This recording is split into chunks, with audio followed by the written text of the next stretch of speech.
کل دنیا کی تعلیم بہت ہے اور دین کی تعلیم نہ ہونے کی وجہ سے، قرآن اور حدیث کو صحیح نہ پڑھنے کی وجہ سے، قرآن اور حدیث کو صحیح نہ سمجھنے کی بنیاد پر ایک بڑا مسئلہ تو یہ ہو رہا ہے کہ اولاً لوگ قرآن اور حدیث کو سمجھ ہی نہیں رہے، اور سمجھ بھی رہے ہیں تو ان لوگوں سے سمجھ رہے ہیں جو دین کے باغی ہیں، ان کی کتابیں پڑھ رہے ہیں اور قرآن سمجھنے کی کوشش کر رہے ہیں۔ کتاب ان سے سمجھ میں نہیں آئے گی،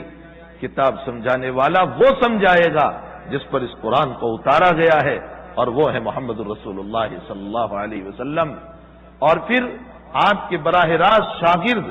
جو آپ سے علم لینے والے حضرات صحابہ ہیں، قرآن وہ سمجھائیں گے،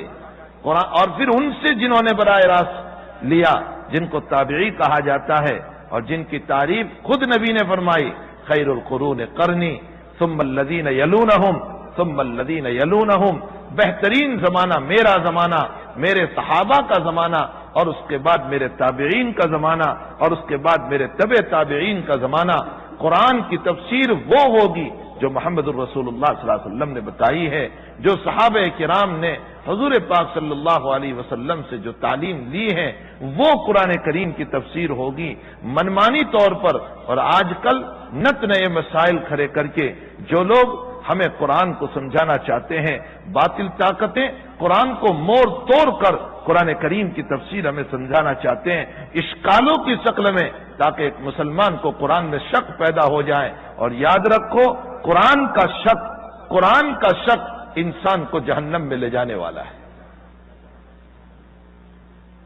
ہمارے جو شیخ الہند رحمۃ اللہ علیہ بخاری شریف پڑھاتے تھے، کتاب التفسیر میں پہنچے، ایک آیت آئی، اللہ تعالیٰ قرآن میں فرماتے ہیں لیس للانسان الا ما سعى، انسان کو وہی کام آئے گا جو اس کا اپنا کیا ہوا ہے۔ قیامت کے دن انسان کو وہی کام آئے گا جو اس کا اپنا کیا ہوا ہے، الا ما سعى، اپنی کوشش ہے۔ حضرت کو فوراً ایک سوال ہوا، اور سوال یہ ہوا کہ قرآن یہ کہہ رہا ہے کہ انسان کو اپنی کوشش کام آئے گی، جبکہ حدیث میں یوں آتا ہے کہ اگر کسی نے اپنے مرحوم کی طرف سے خیرات کی، صدقہ دیا، قرآن پڑھا، جو کچھ اپنے مرحوم کی طرف سے کیا گیا وہ بھی اس کو پہنچ رہا ہے، تو حدیث سے معلوم ہوتا ہے کہ دوسروں کا کیا ہوا بھی ہمیں کام آئے گا، اور آیت یہ بتا رہی ہے کہ اپنا ہی کیا ہوا کام آئے گا۔ دونوں میں آپ کو ایک تعارض سا نظر آیا، دونوں میں ایک اشکال ہو گیا۔ راتوں رات آپ نے سفر کیا اپنے استاد محترم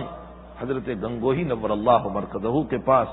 میرے بھائیوں، قرآن اور حدیث کا علم ایسا نہیں ہے جو بیٹھے بٹھائے آ جائیں، قرآن اور حدیث کا علم ایسا نہیں ہے جو دنیا کی طرح چلتے پھرتے آ جائیں، یہ وہ علم ہے جو اللہ کا کلام ہے، اللہ کے نبی کا کلام ہے، اپنے اندر بہت گہرائی لیے ہوئے ہیں، اس کے لیے بڑی محنتیں، بڑی کاوشیں۔ ہمارے اکابر کی داستانیں جب آپ سنو گے کہ کیسے علم حاصل کیا اور کس طرح محنت اور جفاکشی کی ہے۔ امام احمد ابن حنبل رحمۃ اللہ علیہ کے پاس ایک محدث حدیث شریف لینے کے لیے آئے، پڑھنے کے لیے آئے۔ امام احمد نے فرمایا کہ میرے اوپر حکومت کی طرف سے پابندی لگ چکی ہے، مجھے نظر قید کر دیا گیا ہے، میں حدیث نہیں پڑھا سکتا ہوں۔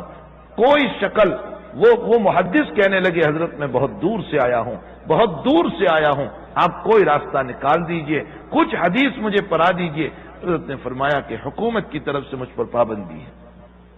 میں نہیں پڑھا سکتا ہوں۔ بالآخر اس محدث نے خود ایک شکل بتائی اور فرمایا حضرت روزانہ میں بھیک مانگنے والوں کی شکل میں بھکاری بن کر آپ کے دروازے پر آؤں گا اور بھیک مانگوں گا کہ کچھ اللہ کے نام پر دے جائیے، آپ دینے کے نام پر آنا اور ایک چھوٹی سی حدیث مجھے سنا کر کے چلے جانا۔ اسی طرح وہ محدث 42 دن تک امام احمد کے در پر بھیک مانگنے کے لیے جاتے تھے اور بھکاری کی شکل میں ایک ایک روایت سن کر کے آئے۔